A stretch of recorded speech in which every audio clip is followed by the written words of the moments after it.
Das gute alte Plakat. Ob aus Papier oder digital, ihm konnte Google bisher nichts anhaben. Die Werbeausgaben für Außenwerbung in der Schweiz haben in den letzten Jahren gar zugenommen. 2008 lagen die Werbeumsätze für die Außenwerbung in der Schweiz bei 418 Millionen Franken, 2017 bei 452 Millionen, ein leichter Anstieg.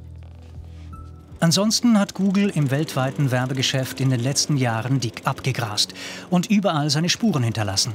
Die Medien- und Werbebranche steht Kopf und muss machtlos zusehen, wie Google von Jahr zu Jahr mehr Werbeausgaben abgrast. Vor 10 Jahren, 2008, verdiente die Schweizer Presse mit Werbung noch 2,4 Milliarden Franken. 2017 waren es nur noch 1,1 Milliarden.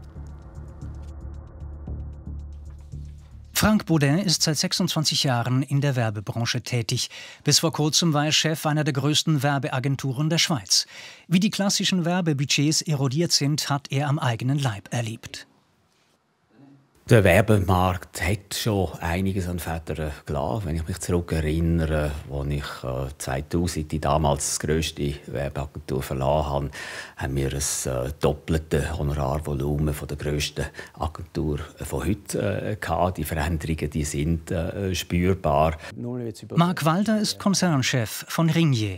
Der Schweizer Medienkonzern erzielt heute nur noch einen kleinen Teil seines Konzerngewinns mit Werbung, die in einem seiner journalistischen Produkte platziert wird.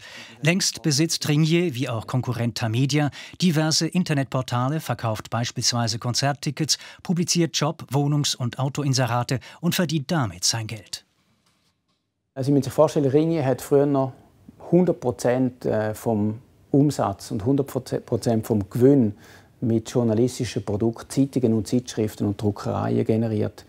Heute sind 70% von unserem Gewinn haben nichts mehr mit Journalismus zu tun. Das heisst, wir haben sehr starke Felder diversifiziert, die nichts mit Journalismus zu tun haben, aber wo digitale Transaktionen stattfinden. Ein Beispiel ist jetzt in der Schweiz der Ticket Corner, wo Tickets gekauft werden. Oder ImmoScout und Autoscout, wo man Wohnungen, Häuser oder Autos findet. Wir haben dort fast 2 Milliarden in diesen Bereich investiert und das ist überlebenswichtig gewesen, weil wenn Sie heute nur vom Journalismus oder nur auf den Journalismus quasi angewiesen sind, dann wird das immer schwieriger in Zukunft.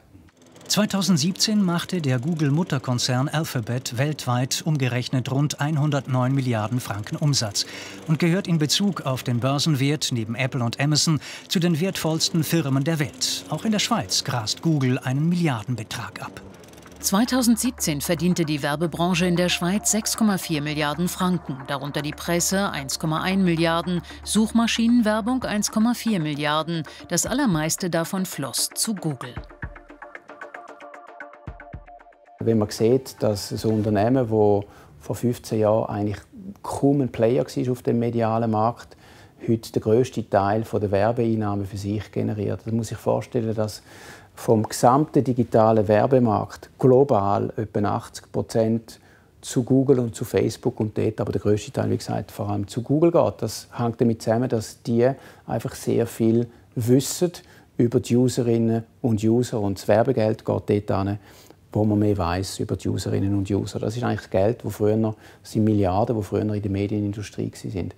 Medienwissenschaftler Matthias Zehnder sagt, Google habe dank seiner innovativen Technik den bisherigen Werbemarkt regelrecht zerrissen. Das heisst, es ist Geld, das nicht mehr zur Verfügung steht, um in der Schweiz Medieninhalte zu produzieren. Das ist das Schlimme oder das Tragische, das da drin steckt.